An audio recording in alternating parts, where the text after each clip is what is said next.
बंधुओं, आज का जो वीडियो था हनुमान जी का, आज की जो कथा थी वो माँ के ऊपर थी। और उस माँ के ऊपर ही एक छोटी सी कविता है। उस कविता का माध्यम से मैं आपको समझाना चाहूँगा कि माँ कैसी है। एक छोटी सी कविता है और यह कविता इस देश के हर माँ को समर्पित है। इस देश के हर माँ को समर्पित है। रहा अंदर बन के यात्री, वहाँ दिन था न रात्रि।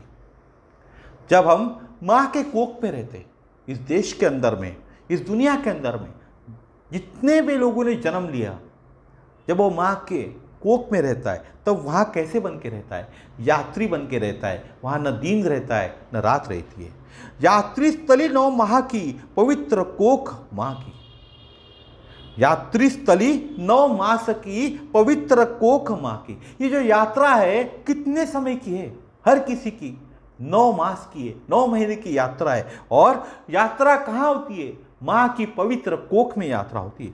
भावनाओं का सागर भरे पूरे एहसास की। इस यात्रा में क्या होता है? भावनाओं का सागर बहता है और पूरा एहसास भरे पूरे एहसास के साथ बहता है।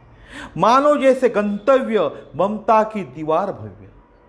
गंतव्य क्या है? जो ममता की दीवार है, जो माँ का गर्भ की जो दीवार है, वही हमारा गंतव्य स्थान लगता है हमें।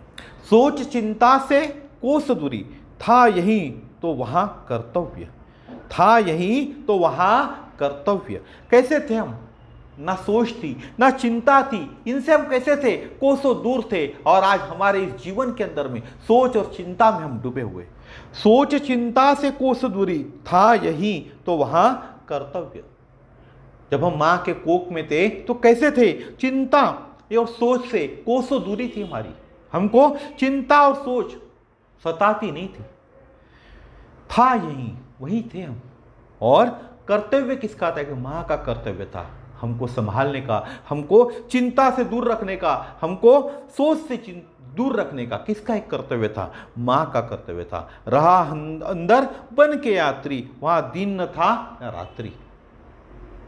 तो दोस्तों, माँ की कोख की मैंने आपको कविता सुनाई। जब एक माँ एक बच्चे को जन्म देती है, बहुत यातना सहनी पड़ती है उसको।